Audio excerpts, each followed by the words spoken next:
in their right mind puts a country together like Gambia, Burundi, Togo, Djibouti, Lesotho, Swaziland, and many, if not all, African countries. Each one of them was given the same sovereignty as China, as India. If this world was to be a boxing game, you see, in boxing, they understand that heavyweights belong in the heavyweight boxing ring, middleweights in the middleweights, lightweights and wannabes in their rings. Wannabes are way out there. You don't take a wannabe boxer and throw them in the same ring with the heavyweight. We are all familiar with Dr. Arikana Chihombori, and once she was an ambassador of AU in the United States, in the USA, representing Africans in diaspora. Now, in 2019, she was released from power. In 2019, she was dismissed in AU, and there was a controversy going on. What was happening? What made AU to dismiss her? And this is the reason why Dr. Arikana was dismissed from AU as the ambassador, simply because of this bold and fearless speech. Listen to this and then we'll talk about it. Good evening, African diaspora. The more I begin to understand not only our Africa, but the more I begin to understand us as Black people, why is it that we are the most disrespected people on earth, no matter where you find us on this globe? They often wondered why these Black people are so smart and so indestructible. Maybe it's because of that third eye. No, it is the melanin. That's what makes us special. That's what makes us the origin of humanity, which is our motherland. Our motherland, Africa. The continent with everything and anything the world needs. The continent that everybody is going to for their needs. But the continent that we, the children of Africa, are busy running away from. That keeps me up every night. The more I try to dig deeper in understanding as to why Africa is where Africa is today, I couldn't help but find myself repeatedly going back to the beginning to say, how did we end up where we are as Africans? How did we get here? Not only as Black people, but as Africans. The colonizers started coming to Africa, starting with the Portuguese, followed with slavery. But by 1884, after they had been haphazardly going into our continent, looting from the Africans, pretty soon they started looting from each other the loot that they had looted from the Africans. And before you know it, they were killing each other. And they were getting ready to have a war, a European war on the African soil. So Bismarck, the Chancellor of Germany at that time, called his sidekick Leopold, King Leopold of Belgium, said, listen, we got a problem. We're getting ready to kill each other and have a European war in Africa. Why don't we call all the colonizers? That was France, Germany, Italy, Spain, Portugal, Belgium, and of course the mighty Britain. Let's all meet in Berlin, Germany, and strategize on how we can organize ourselves so we can effectively see to it that Africa and her children are forever defeated and dominated. They proceeded to chop up our Africa into tiny little countries that we know of today. Economies that are designed to see to it that they will never make it on their own. And in the event those small economies do make it, they're easy to destabilize. Who, in their right mind, puts a country together like Gambia, Burundi, Togo, Djibouti, Lesotho, Swaziland, and many, if not all, African countries. Each one of them was given the same sovereignty as China, as India. If this world was to be a boxing game, you see, in boxing, they understand that heavyweights belong in the heavyweight boxing ring, middleweights in the middleweights, lightweights and wannabes in their rings. Wannabes are way out there. You don't take a wannabe boxer and throw them in the same ring with the heavyweight.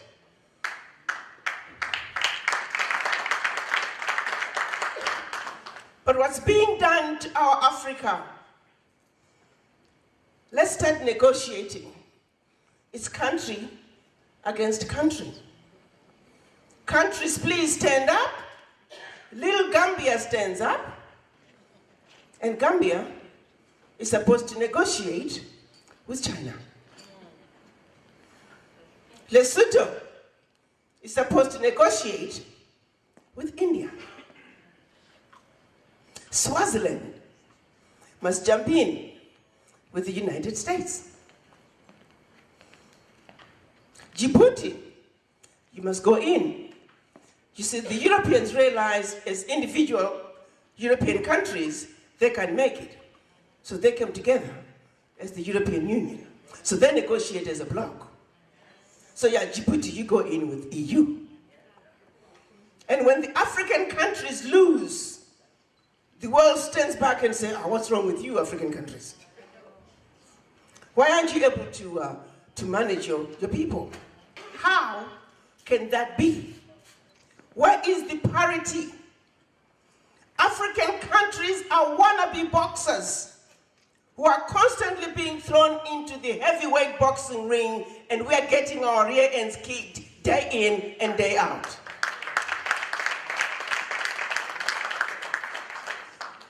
(1884), fast forward 2019, nothing has changed.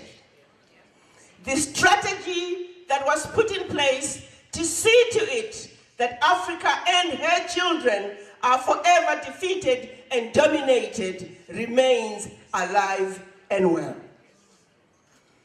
And yet in our minds we tend to think Berlin Conference is a thing of the past. Well, my brothers and sisters, Berlin Conference is alive and well.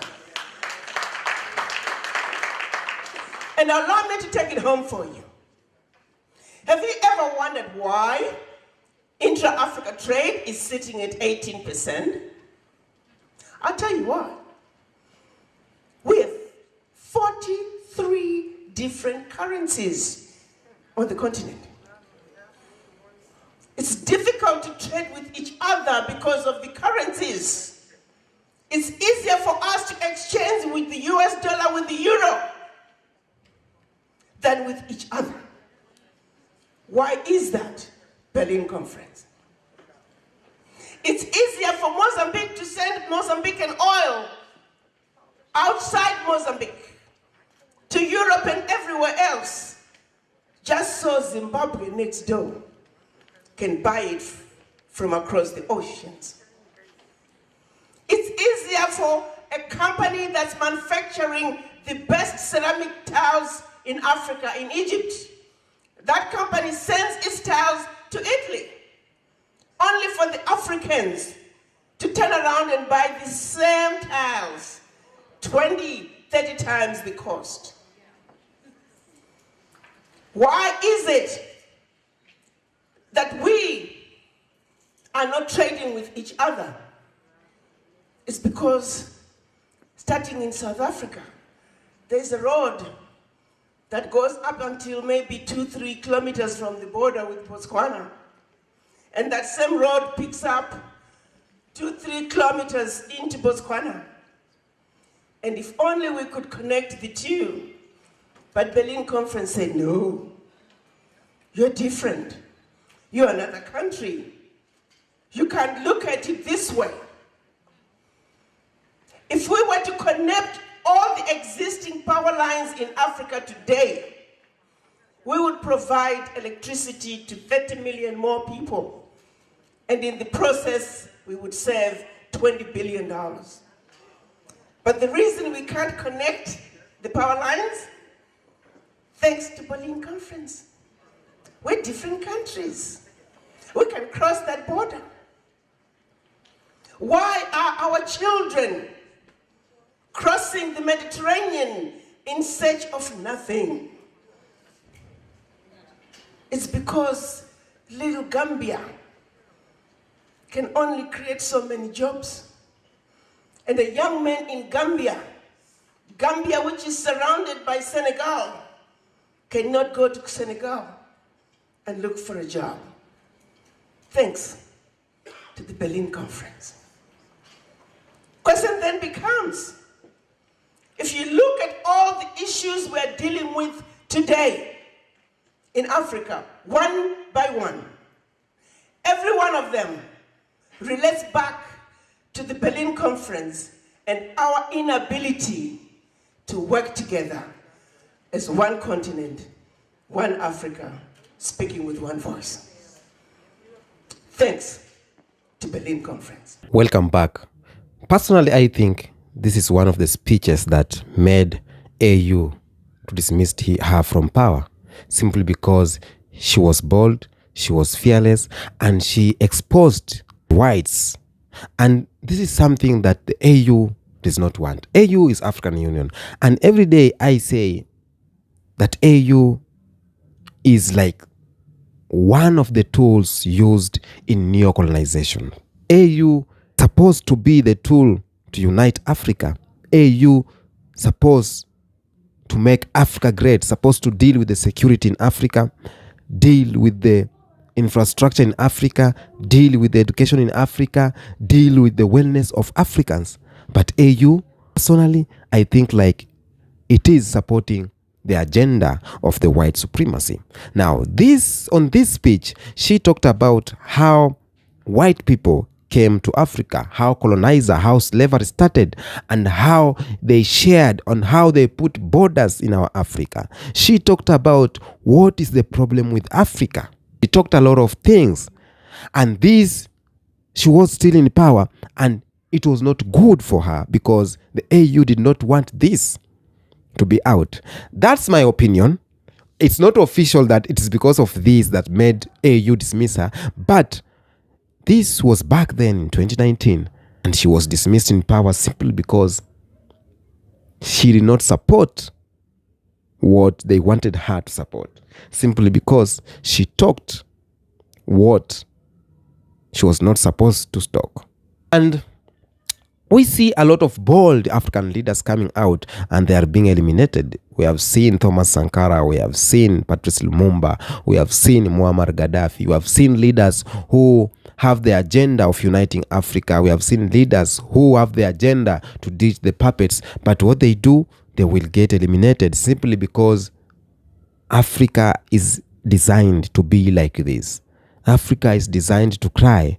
Someone who has the mind to change Africa, he is removed from the face of the earth simply because he is a threat to the economy of France. He is a threat to the economy of China, of USA. So it's hard for Africa to have great leaders simply because a lot of the leaders who are in these African countries are puppets. Now tell me, Congo has great country, Congolese has great country, Congo has great or many resources, but you see, at the end of the day, one leader in Africa or two of them, they are being blamed for things that is happening in Congo. Why? Why are the neighbors being blamed? Because they are the puppets. They are helping the master to make Congo fight. They are helping the master to get resources from Congo. Now Burkina Faso is trying to liberate itself. Burkina Faso is trying to get out of these handcuffs of France. But you see a country like Ivory Coast is being used by France to, to have France military base there, and they are using that military base to invade. The problem is within us. And the problem started way back, and AU was created. For me, I think it was so hard for 54 states. It was so hard for 54 African countries to be colonized differently in this new generation. So they planned this early and came up with this tool called AU, where these 54 countries will be in this together. And you see them calling, one president calling all 54 country states, and they go simply because they are being in this vehicle called AU. And Dr. Arikana, she's bold, and she was representing Africans in diaspora, and I know they miss her. She did not buy the agenda of AU. There is some speeches she has given out that African's country should ditch United Nations. It is good to see her supporting Ibrahim Traore, because she knows Ibrahim Traore is the key of liberation in Africa. She knows what Ibrahim Traore is capable of doing, because she has the spirit of Pan-Africanism. And all Africans must have the spirit of Pan-Africanism. All Africans must look back and see, where did the rain started to hit us? All Africans must go back and see, where has our house leaked, so that we can repair, because that is where we need to start. We cannot be fast forwarding and we'll be leaving some, ditches everywhere. We're leaving some potholes. At the end of the day, we haven't done anything. So this is the speech that made Dr. Arikana be dismissed from the power, according to me, simply because he exposed secrets of the white people. France came here, Portuguese came here, England came here, they colonized Africa. They had these puppets here, and our resources is going. And some leaders from Africa are there helping them instead of fighting against this imperialism. So this video, I did not want to talk more, simply because I want you to understand Dr. Arikana. Let me tell you something about Dr. Arikana. Dr. Arikana Chihombori is a prominent advocate for African unity, economic empowerment, and independence. She is a medical doctor, activist, and former permanent representative of African Union to the United States. Her work has focused on the need for African to break free from legacy of colonial and neo-colonization structure, which she often discussed in terms of economy and geopolitical liberation. Now, take these keywords. She advocates for African unity, economic empowerment, and independence. She's an activist. She has focused on the need for Africa to break free from the legacy of colonialism and neo-colonial structures. Tell me, someone with these characteristics, do you think AU will stand her? Someone with these characteristics, do you think the West will stand her? Someone who is fighting against imperialism, someone who is fighting against neo-colonization, do you think AU will support that? Nah. Kana, he is a Pan-African, okay? Is a strong proponent of Pan-Africanism, because she frequently highlights the importance of African nations working together to achieve economic and political independence from foreign powers. Do you think AU has that? No. The puppets in Africa will not allow the unity. And that's why we want younger political leaders, someone like Ibrahim Traore. We want to see the future. We want to deal with Africa as it is right now with this generation. Dr. Arikana is well known in criticizing the colonial legacies. Puppets does not want that. And that's why when Ibrahim Traore left ECOWAS, puppets were there yelling, yo, we'll sanction you, we will do this to you. Why are you doing that? Simply because it is the masters told them, you guy, my guy, your friend is doing this. Talk to him. And that's why a lot of people are saying that no, Ibrahim Traore has done bad to move himself from AU, from ECOWAS. But we need even to move our countries from AU. I don't see the need. So Dr. Arikana, bold and fearless speech. I think this is a speech that made France or made AU to release him from powers. I think simply because he mentioned or she touched things that she's not supposed to be touched. When you are inside AU, you're supposed to support the motive of AU. But if you are a Pan-Africanism, I think it's not good for you to be there. I don't know what you think about this video. I was just showing you the video of maybe I think this is the video, or this is the speech that made Dr. Arikana being dismissed from AU as ambassador of USA African diaspora. That's my thought. What do you think? Tell me in the comment section. Peace be with you.